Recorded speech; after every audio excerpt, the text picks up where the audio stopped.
Finance. Um, This is higher education. Which, which education? I'm supposed to be two other places right now, so welcome. Today we will focus on higher education and learn more about financial aid, affordability, and efforts to support low-income students through the Pell Initiative. First, Lee Andes, Interim Director of Finance Policy and Innovation at SCHEV, will provide us with an overview of financial aid. After, we will have a presentation by President Timothy Sands from Virginia Tech. Last, we will hear from President William Kelly from Christopher Newport University in the best Senate district in the world. Um, I'd now like to welcome Lee Andes from SCHEV.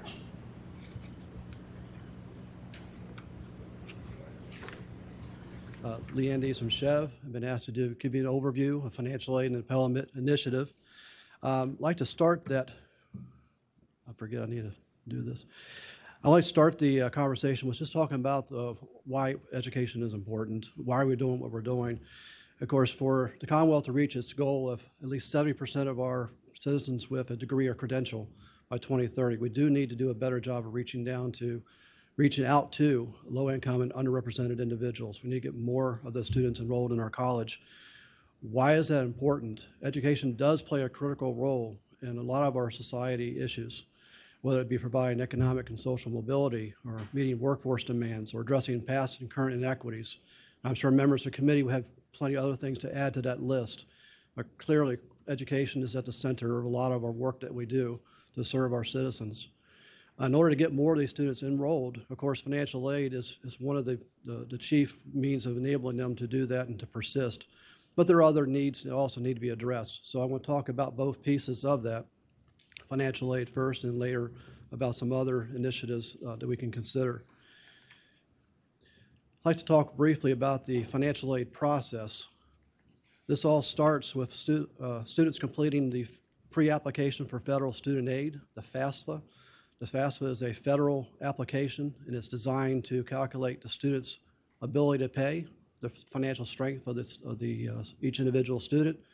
The document will collect demographic information, income information, family size, a variety of different data on each student. And they'll use that information to calculate what is called now the Student Aid Index, or SAI. This was previously known as the expected family contribution. That might be a term that more people are familiar with, or EFC. So that EFC, now SAI, that is an index number that then can be used to determine students' eligibility for need-based aid. On the federal side, that number directly corresponds to the student's eligibility for a Pell Grant. And so it's based on a fairly simple formula. Whatever the maximum Pell Grant happens to be for that given year, you can compare that to the Student Aid Index and determine their Pell eligibility. So if a student has a 0 SAI, they'll get the full Pell Grant. And the example I have online here is $73.95. If a student has a 4,000 SAI, they'll get a $3,395, roughly speaking, plus or minus 50 bucks, Pell Grant. If their SAI is above that maximum number, then they won't be eligible for a Pell Grant. So this is not a state process. The state has no control or role in determining either the SAI or the Pell Grant. This is all federally calculated, federally controlled. But that SAI and information from the FAFSA is then communicated to each college that the student has selected to receive their information. And so now the institution will get the SAI and then start calculating each student's financial need. We'll start with the cost of attendance. On your screen, that's represented by the pie chart, and each of those wedges represents different cost components: tuition and fees, room and board, books. There's even allowances for traveling expenses and personal expenses. This represents all costs that the student might incur while they're enrolled. Some of it direct cost, tuition and fees, some of it indirect for travel and personal. So that cost of attendance is calculated for each student. The institution would then subtract the SAI, Student Aid Index, subtract out the Pell Grant. They'll also subtract any other known grants or scholarships to determine that student's financial need. Now they have a number for each student that they can compare to their award chart at the institution to determine the student's eligibility for state need-based aid.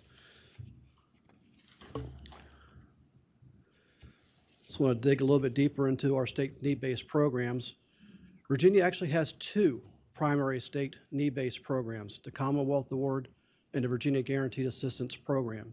Commonwealth Award is our original program, very basic requirements, Virginia domicile, financial need, enroll at least half-time, that's 6 hours per semester, usually 2 classes, and maintain what we call satisfactory academic progress, or SAP. So those are minimum academic standards. Virginia Guaranteed Assistance Program was created in 1992, and the desire there was to determine what traits, what behaviors, what habits best categorize a student who's likely to graduate. So we can get them in. Now, how can we incentivize them towards those behaviors that point towards completion? And so they just added a couple of requirements to Virginia domicile and need, but also full-time enrollment. It's 12 hours per semester minimum. Have a minimum GPA or high school of 2.5. Continuous enrollment while you're in college. That's a critical component of this. And maintain at least a 2.0. So these standards are not high standards. I wouldn't call this a merit program, but it is behavioral. We're trying to incentivize behaviors that best describe someone at the time is likely to graduate. Students receive one or the other, not both. And it is by law required that the VGAP recipient, their award will be larger than the Commonwealth recipient who has equivalent financial need. These programs are funded, there's two programs, they are funded by a single appropriation to each institution. So there's one appropriation to go into two programs, and that's through your program 108 for each institution. Of course, the purpose is it's very ambitious to ensure access, affordability, and success. We have had two different studies recently, one by council and one by JLARC. Each has agreed that there is they propose simplifying the state financial aid programs by combining these programs into one. And we hope to hear more about that, to learn more about that over this next year. So the funding process starts with SHEV making recommendations. And what we will do is we'll take an existing financial aid file from a recent year. We will then we will project increases in financial need into a future year. So for our purposes, that would be the next biennium, fiscal year 25 and 26. We have projected the cost for these students for the next 2 years, subtracted out their resources, and then determine the average need for the students. There are lots of stakeholders. The state government isn't the only one addressing need, so we do adjust down, recognizing others are also interested in reducing need. And since our programs are restricted to tuition and fees, each student, we do this student by student, we'll restrict that need per student to no more than tuition and fees. So this is a highly modified calculation of student need, specifically driven towards determining how to fund the state financial aid programs. We'll use those calculations, and our recommendations are always going to be based on trying to drive more funding per student to those institutions who have the highest average student need. So we're trying to break down or minimize those differences between the institutions. Those numbers are constantly changing depending on enrollments and student need, but each year we're trying to minimize the differences in funding levels among the institutions. The individuals, once the institution receives the funding, they will then determine individual awards. I've gone over that process briefly based on remaining need. It is, I think, something to remind everyone of is that no institution has sufficient combined resources to fully fund all need for all students. There are a couple of institutions who can do that for small groups of students. So, and that, we applaud that, but no institution has sufficient funding to fully fund all students. So there's always going to be this aspect of unmet need, and that's an important term as I continue with the conversation with you this afternoon.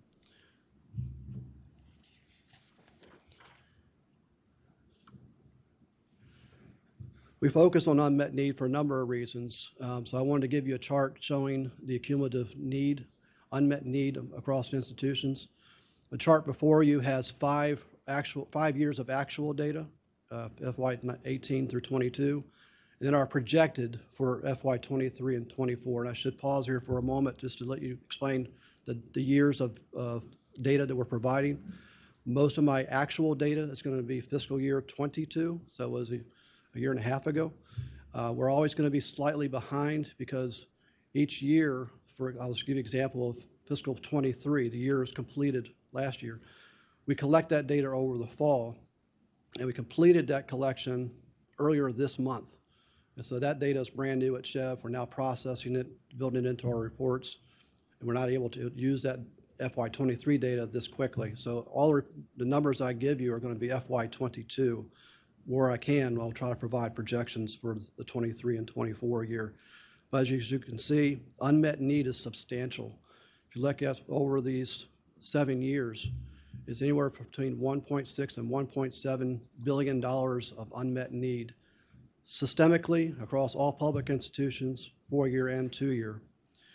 We've pulled out state aid to show you how state aid is helping to address the unmet need. And so over the years, we see some nice increases early on, bigger increases in the last biennium. And you can see how that changes. Went from meeting 11, 12, 13% of unmet need to now we're projecting 18 and 28% of need. So the state has made substantial investments in the financial aid, especially, and even in reducing tuition costs. That's all factored in, and I'll talk about that more in a moment. Another way of looking at the state financial aid is its purchasing power. So Chev has run calculations that look at the average state award systemically. I think this is actually 4-year. And then the average tuition and fees for those students. What percentage of the average tuition and fees has state aid been able to meet? And you have a 15-year trend here before you from 2007 to 2022. And you see that in 2007, we were meeting 33% of tuition and fees. And we proceeded for the next decade to lose purchasing power. The state aid was not able to cover as much tuition and fees over a 10-year period. It stabilized over a couple of years, and now, and as of 22, we saw improvement, and that's up to 25%. And I expect when we finally see the 23, 24 data, we'll continue to see that line pointing up even further, advancing beyond just 25%. The next chart gives you a little bit more of a breakdown. I'm trying to just start big and start going down to the details. This is far more detailed than we've presented so far. Again, 22 data. Now we break it out by low, middle, and high income students. Number in the cohort, that's the number of students in our files. Average cost of attendance, average gift aid, net price, EFC at the time. As this chart matures, it'll eventually be SAI, and average unmet need. We see that for low-income students, the average cost of attendance is actually less than middle and high-income students. That probably has to do with finding more inexpensive housing, so that's lower cost built into their cost of attendance. And it might be taking fewer course credits, so lowering their cost for education. But however they're going about it, just a number of ways. They're achieving a lower cost of attendance. It's a starting point. Their average gift aid is just over $12,700. Now, gift aid is any grant or scholarship, federal, state, institutional, or private. So this is all cumulative. And that cumulative, they are on average receiving $12,700 across the system, which is nearly 50% higher than our middle income students. So most need-based programs have a principle of awarding more money to students with higher need. And we see that effect in place, even in the cumulative. They are getting substantially more money, more gift aid from the institutions in their financial aid package. That has resulted in an average net price that is substantially lower than middle income students and high income students. Net price, what's left that they have to come up with out of their own pocket. Some of that might be direct costs still owed to the institution. Some of that might be indirect cost estimates that we've made. But what we see that turns around, we look at their ability to cover those costs. What's their financial strength? Low-income students, as for this year, average EFC, family contribution, or financial strength, if you will, about $700. Middle income, just over 8,000. So when we get to unmet need, now it reverses. So even though low income get far more aid, they do have a lower net price. Once you factor in the ability to cover that, their unmet need actually is still higher. That's fairly consistent, not only among Virginia institutions, but even across the country. The idea is that it's very difficult to have enough financial aid to overcome the differences in the family's financial strength between low and middle income. Still a lot of room for work to be done. Chev would love to see unmet need numbers come down to at least middle, perhaps lower than that. That would be ideal. Now, unmet need does not mean that they couldn't go to college. That's a lot of money each year. How were they enrolled? I will assure you, every student in this database was enrolled. That's how you've got data on them. They were in college. So how did they do that? The $14,000 of unmet needs can be met a number of ways. Student loans is a big one. That's there. They may work part-time, pay a little bit as they go during the year. Find cost savings. Instead of finding an apartment with 2 roommates, maybe they put 4 students in that apartment to reduce costs for each of them. So to do some cost savings. And sometimes there's also some additional family assistance. And so either way, all these have enrolled, but they do still have a substantial unmet need. So why do we, yes? Your question? Senator Hashmi. Yes, thank you. I'm just curious if Chev also then has the data when we have the students in the lower economic bracket having the largest amount of unmet need and taking on work and student loans and doing what they can to pay for college. Do we have the data that demonstrates that they have longer time to degree than? Are they taking 5-6 years to complete a 4-year degree? I've not seen that report, but I believe we do have the data that could produce such a report. So since they are enrolled, why would the focus on unmet need? That's because there is a correlation between unmet need and graduation and persistence rates. It's not a direct correlation, but it's a strong one. The lower we can bring unmet need down, the better chance a student has to stay in college. Higher levels of unmet need, students have fewer resources, less resilience for things that may come up and derail extra expenses or whatever, a lost job or whatever it may be. So we do feel like that one key to increasing graduation rates is going to be to lower the unmet need portion of that. And also, just final thoughts, we have seen a decrease in the purchasing power of state aid over a 10-year period, but I'm pleased that we stabilized that, and now we're starting to see some upward trend on that, so we're hoping that can continue. And also a reminder that unmet need is a calculation that really the intersection between cost and resources. You can address unmet need 2 ways. We can lower cost by buying down tuition and fees. We can increase resources by increasing state financial aid. You find at Chev, when we do our recommendations each year, we do try to find a balance between both approaches. And really our focus is, again, it's a repeat, council is really focused this year, even though we've had significant increases in aid over the last 2 years, on trying to maintain the ground we have gained on unmet need. Moving forward, just to give you a sample of some of the issues that come up, we have recent changes in the federal FAFSA.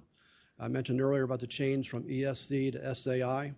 The FAFSA has undergone some dramatic changes, primarily with an interest to make it easier to complete so that more students can complete the form and that we can evaluate them for financial aid and help them get into college.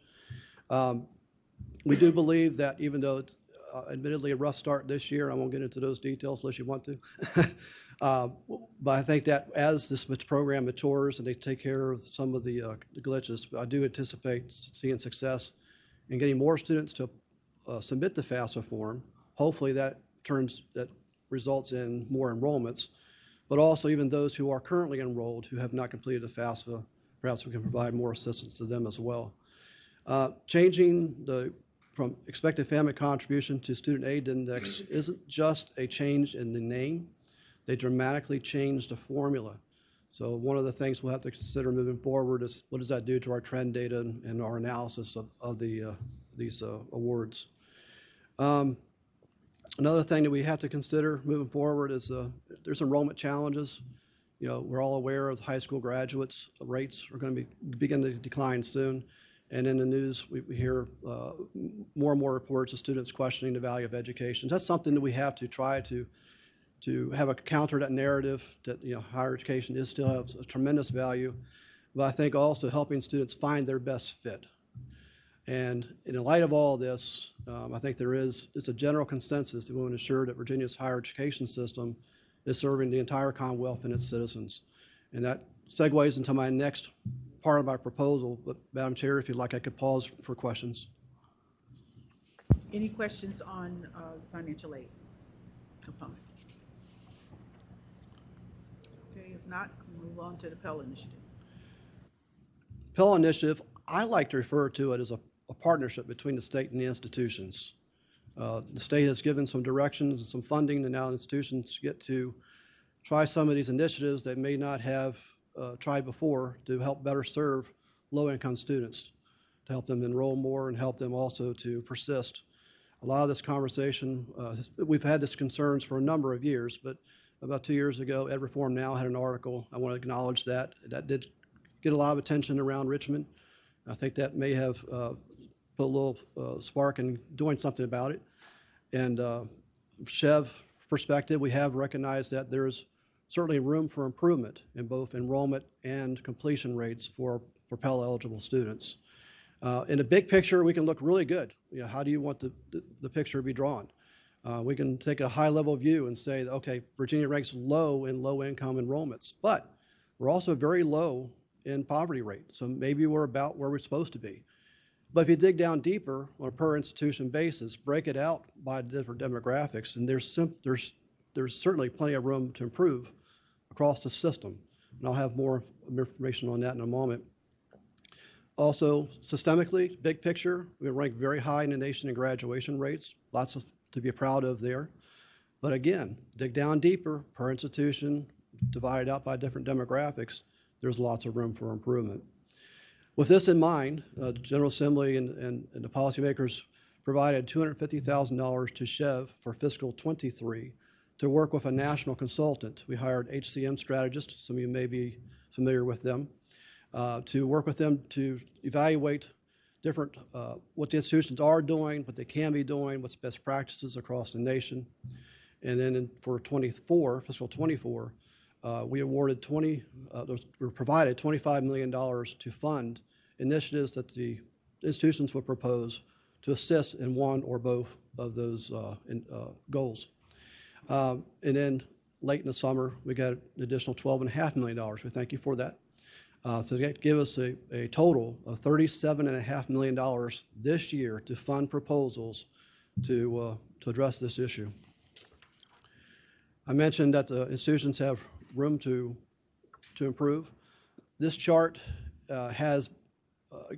it plots the institutions based on both their graduation rates and enrollment rates.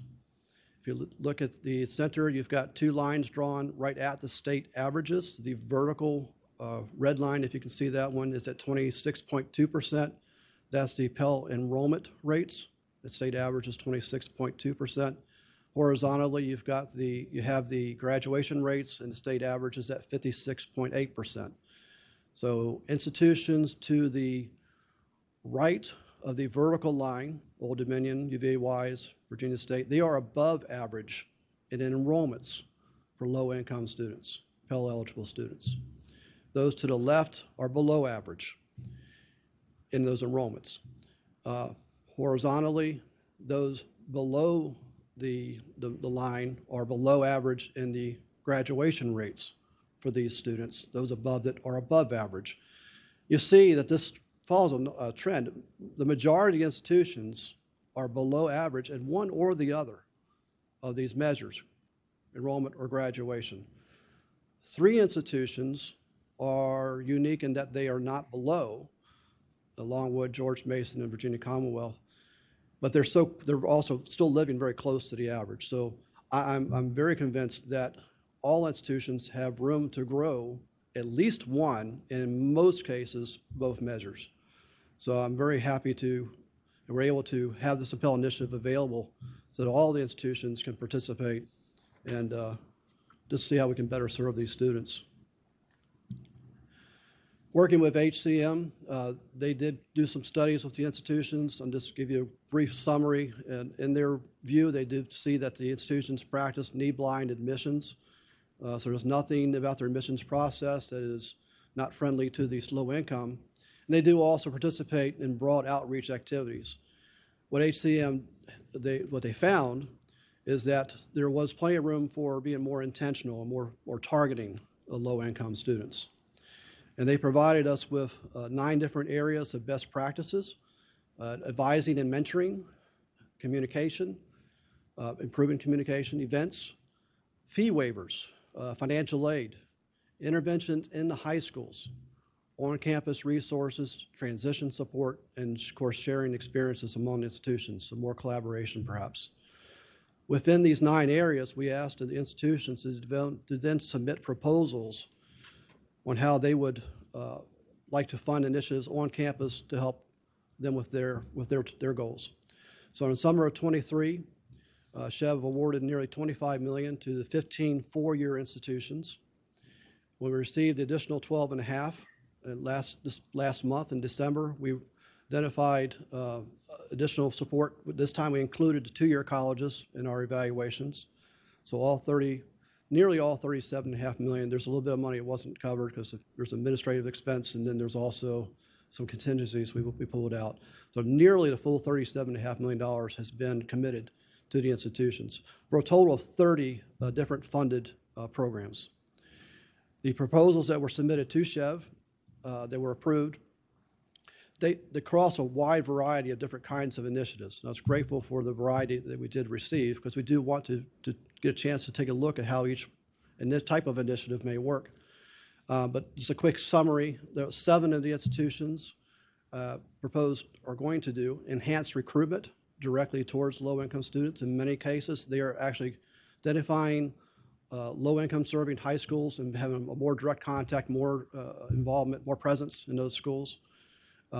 7 have proposed summer bridge programs. A lot of times students, first generation or low income, they don't feel connected to the campus. So these institutions want to bring these students in over the summer to help them, while the rest of the students aren't there, it's just them. They can connect to the campus, connect to each other, get adjusted, get acclimated, gives them a better chance to succeed that first year. 8 institutions had some sort of financial resource. Most of that was direct financial aid. There's also some additional fee waivers and even book stipends. The majority of institutions have included increased services, whether it be financial aid, admissions, mentoring, other support services. There are staff that they have hired whose their job, they are dedicated to serving specifically Pell eligible students in each of these fields. In addition, we're all going to be looking to talk to the colleges about their overall review of their policies and procedures. We're doing that annually. And I know I'm getting short on time, so I wanted to skip forward quickly. What to expect. Each of the initiatives was approved for a 4-year period. So if they approved a program, it's 4 years to complete it, and they're fully funded for the full 4 years with the money that's been provided already. And we will be dispersing those funds annually. Annually, we'll be doing program reviews, and annually, we'll be looking at new proposals for the next year. Just in the interest of expectations, 23-24, due to the timing of these awards, is more of a preparation year. So I just want to make sure you're aware of that. And the last slide, Madam Chair, as far as the timeline goes, we're going to be looking at trend data. We're going to be building on success rates, which programs work, which ones don't. We do think that with the increased competition for these students, improvements on Pell enrollment specifically could be incremental. So I just want to just caution you on having high expectations. I do think that several percentage points difference improvement can be achieved systemically. We do have the challenge that the federal FAFSA reform will artificially increase the number of Pell enrollments. What I mean by that, there are students enrolled now who are not Pell eligible, who will be Pell eligible next year. And Chev anticipates assessing the efficacy of the programs, and as time goes on, this first round was cast a wide net institutions. There's 9 areas. Let us know which one you want to do. As time goes on, we'll be able to focus on those programs we find have been most successful. And we anticipate the results by fall of 24 for that first year. Madam Chair, completes my presentation. I'd be happy to take any questions. Well, thank you so very much. We have 2 members who've gone to sign up at other committees, and I suspect they may come back, but Senator Yes, ma'am. Overton, you have any questions? I will be here in case questions come up after. Thank you. Thank you. And I'm looking at the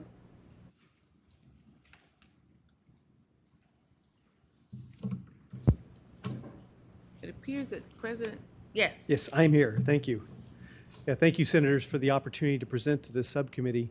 What I'm going to try to do, and I'll do it briefly, is Well, give we a- know who you are, but for the Oh, audience. sorry. Yes, Tim Sands, President of Virginia Tech. I'd like to give a bit of an overview of what we're doing with the Virginia Tech Advantage, and I'll tie the Pell Initiative into that and show how it dovetails into what we're trying to accomplish as a university. We have 2 major initiatives at Virginia Tech. One was announced last year, the Virginia Tech Advantage, and that's the one that I'll focus on here because it's the relevant one. But it really is important to the future of Virginia Tech and to the Commonwealth, and certainly our students. You know, at Virginia Tech, we do a pretty good job of graduating our Pell-eligible students, our first-generation students, underrepresented minority students.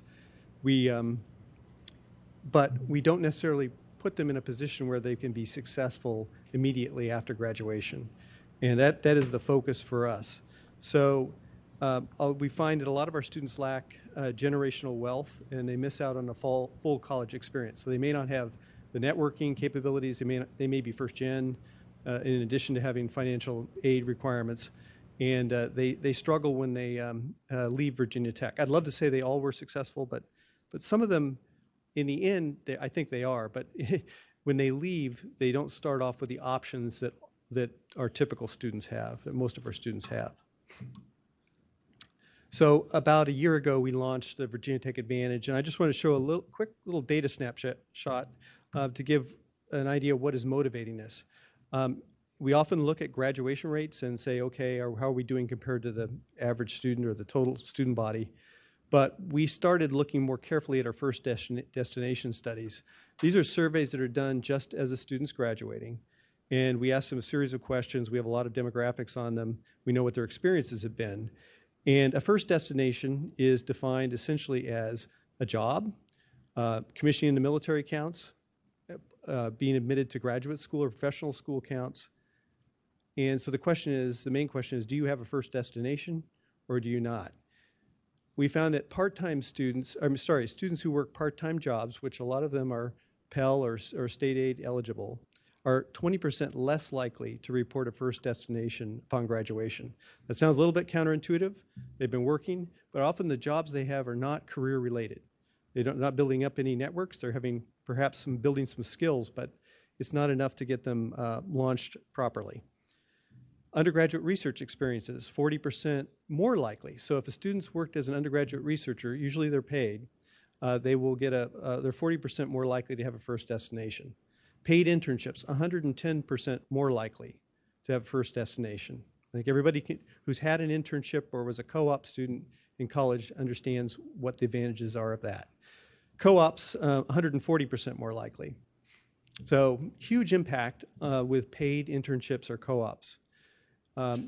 We looked at our students in terms of the survey, where are they in terms of those experiences? 72% of our students report a career-related experience when they graduate.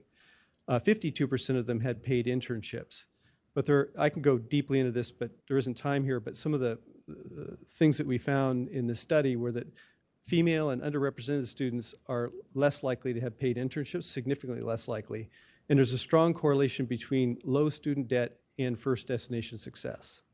So I want to just move the conversation a little bit out of just financial aid and graduating to a little bit broader picture here in terms of what our students need to be successful. So we have a multi-part strategy for this. We have a 10-year planning horizon. It'll take 15 years for full implementation. We're looking now at 5,500 of our current undergraduates. So these from Virginia, these are Pell eligible and state assisted. And one of the strategies is to increase our full ride scholarships, which are called presidential scholars for this group, from 400 to 800. The next strategy is to close the affordability gap. And what we're trying to do is bring that unmet need down to $9,500 a year. And what that basically means is that they're still going to have to either make a choice, do they get a loan or do they work part-time? But we're steering that work part-time option toward paid internships. And then, of course, the costs include the full costs of attendance, which we've heard from Lee. In terms of financial aid, the target is to get to 52 million additional funding for our students, our in-state students who have financial need per year. And it's going to take us a while to get there, but we've got a plan to get there. We're looking at philanthropy, institutional support, and state and federal assistance. And Lee's presentation gave a good sense of the momentum we have with state assistance. The more we can do there, the faster our progress will be, certainly. And we appreciate the work that's already gone on there. But philanthropy will play a role, and institutional support will certainly play a role. The other part of it, which touches on some of the things we heard about the Pell initiative, are that there's more to it than just financial aid. That's important. That's probably the most important piece.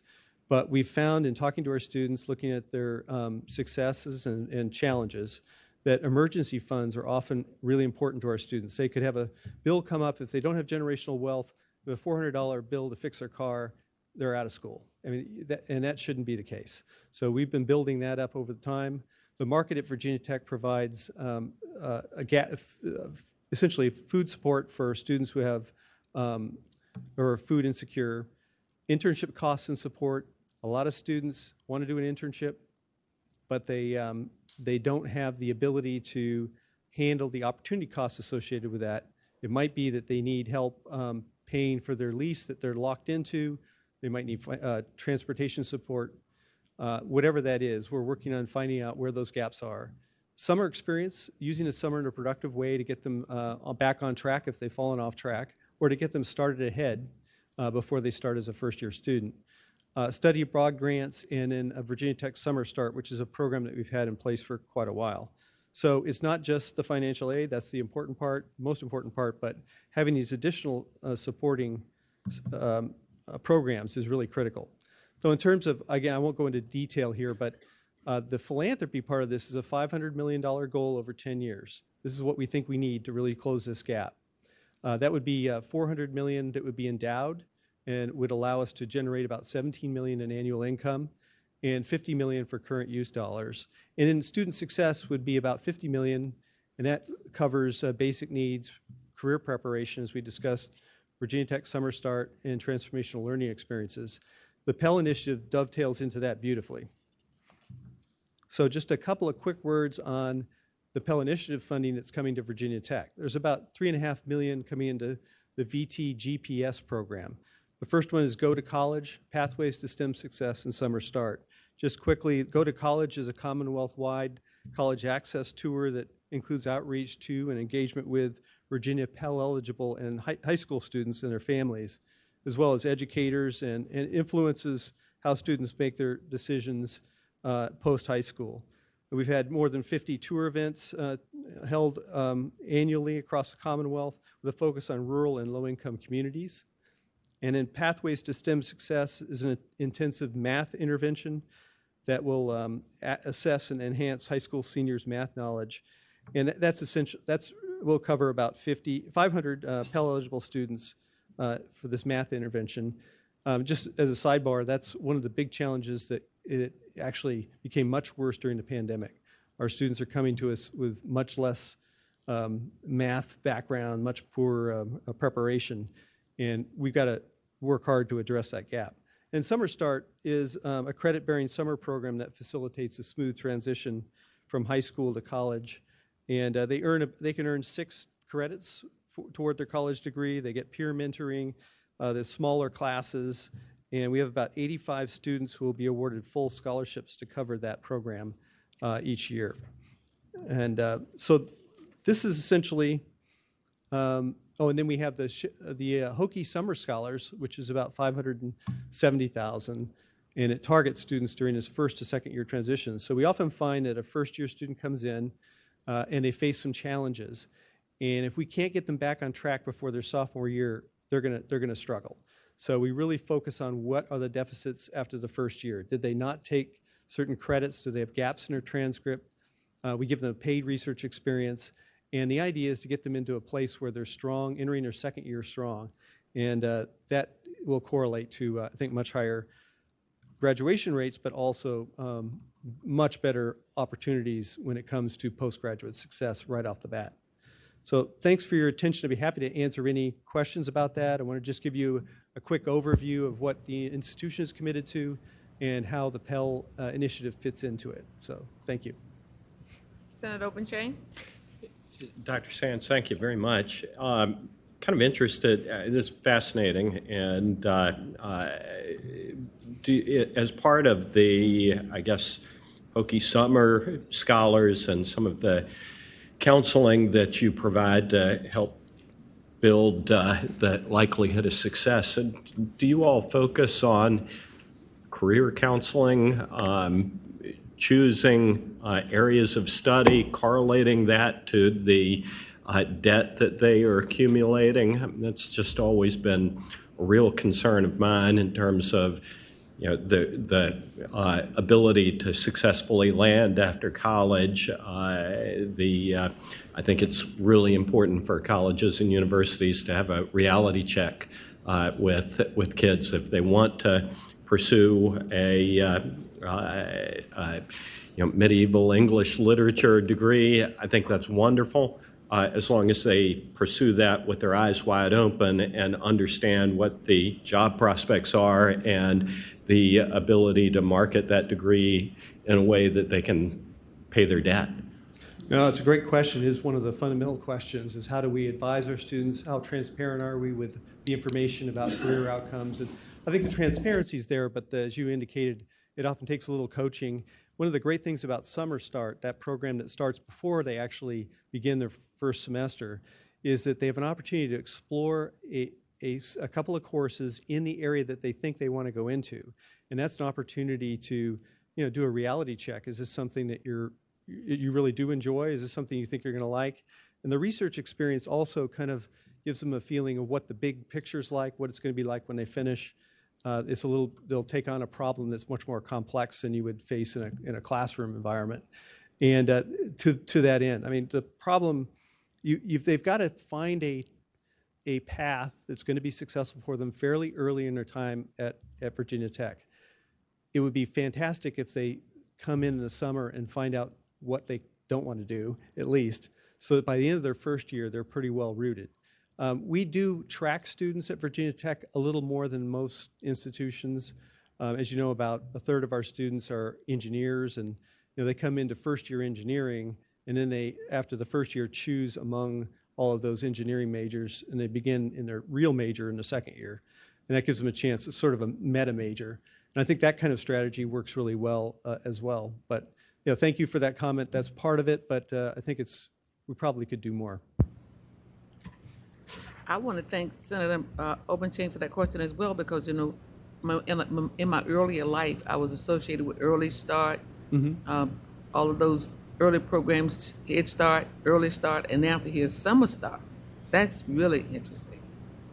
Yeah, we want to grow that. We have a few hundred students doing it every year, and now we'll have 80-some each year funded by the Pell initiative, so that they don't have to pay the extra costs associated with it. But I think I would encourage almost all of our students to do it. If they ask me, I'd say do it. Why not? You get 6 credits. You get to feel the college. You learn how to study. If you thought you were studying enough in high school, and often students come in the first year and they're blown away by how much they actually have to study to stay afloat. Right. And why not find that out in 6 weeks before the classes start? And then you eliminate a lot of that nervousness around and homesickness and all that around the very beginning of the semester. So yeah, I think those programs are very effective. Yeah, it's sometimes difficult to ask, Madam Chair. I suspect when, I've never met a medieval English literature professor who didn't think that that's a wonderful area for students to pursue professionally.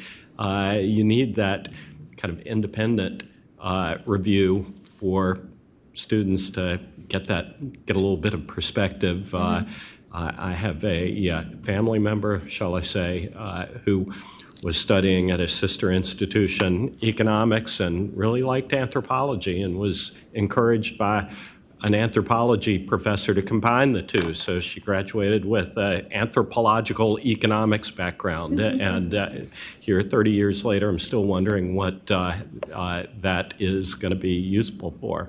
Well, one of the things, just a quick little sidebar, not related to that, I think most of our students have varied interests. So we might peg them, oh, they're a computer science student. Okay, they're going to be fine in their career.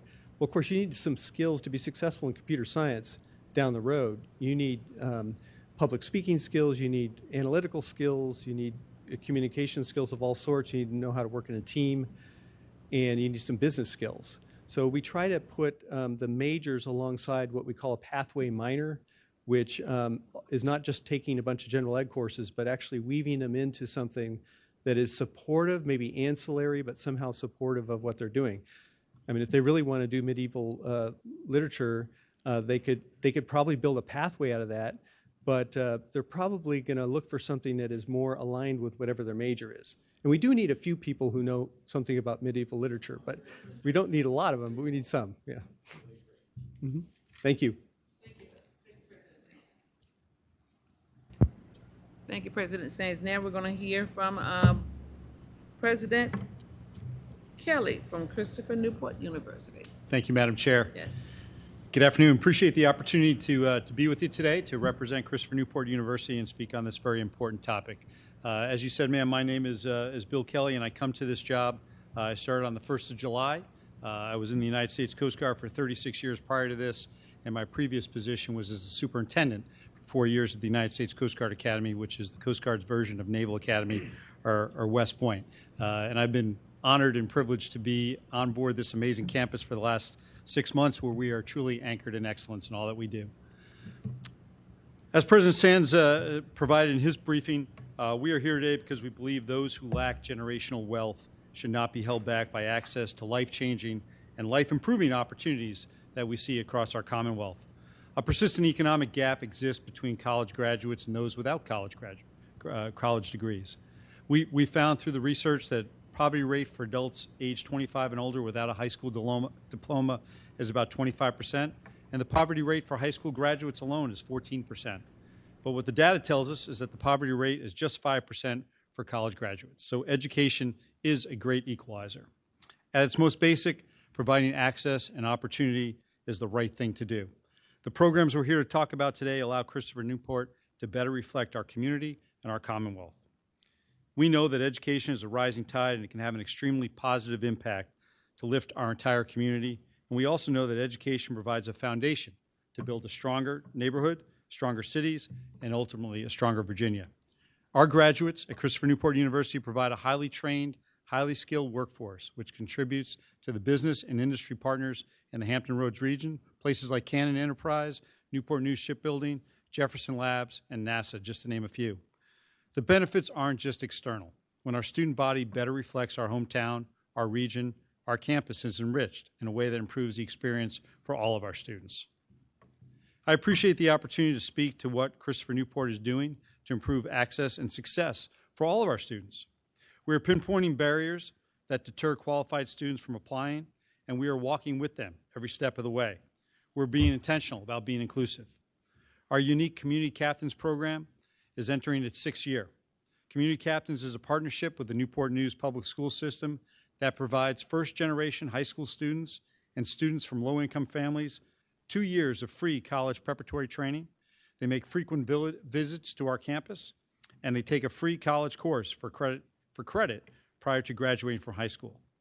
Many of our community captains enroll at Christopher Newport University, and we look forward to graduating our first cohort in 2025. But our goal is to have them ready to enjoy success beyond their high school experience, whether that's in college, in the military, or in the workforce. Madam Chair, I'd like to thank you and this legislature for championing this program. Senator Locke was a huge champion of that.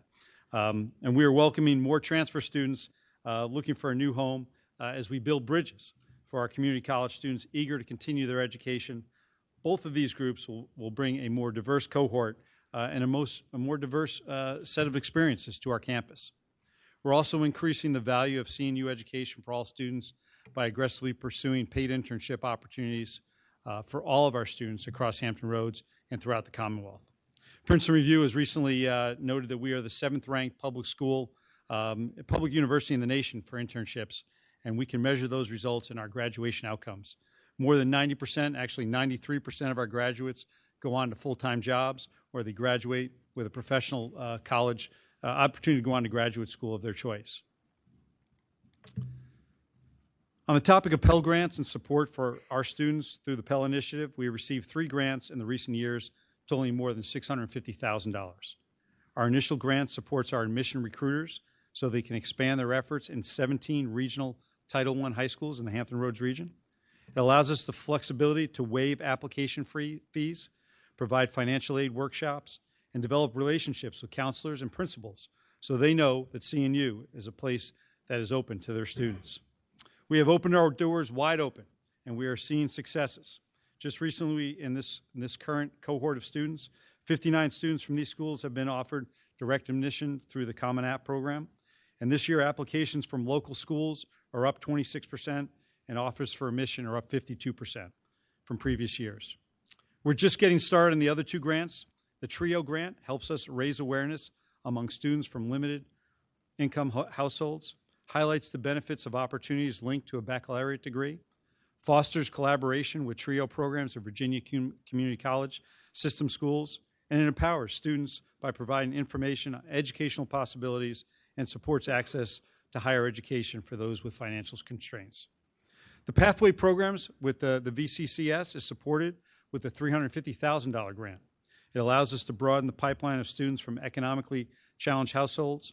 And on February 3rd, we'll announce an enhanced partnership with Virginia Peninsula Community College, building a dedicated bridge from VPC to CNU right across I-64 there. We're looking to build additional bridges for our community college students, and I'm excited for the opportunities to open our campus to a broader array of students. Let me conclude with some good news. Our retention rate last year is 83%, and our 6-year graduation rate is 75%. Both of these numbers are above the state average. If we can overcome the barriers and hurdles that impact access, we are confident that we can graduate all the young women and men who join us at Christopher Newport University. So, ma'am, in conclusion, thank you for allowing us the opportunity to open our doors more fully so that we may welcome every high school student, every community college student, every transfer student, no matter their background and their means, so they may have an education anchored in excellence. And as I enter my 2nd semester at Christopher Newport University, I'm excited for the opportunities that lie ahead, and I appreciate any questions you may have for me. Thank you so much for being here. Senator Obenchain, any questions? I do not. Thank you. You've been Thank you, sir. thorough. Thank you, And we ma'am. appreciate you being here. So Thank you, Madam you Chair. so very much. And now I would like to welcome, who's from SHIP? No, we did it already, didn't we? Oh, my goodness gracious. Well, you know, I've been a member of this committee since 1992, so I don't think I've heard enough yet. So if there's no further business to come before the committee shall rise. Thank you for being here.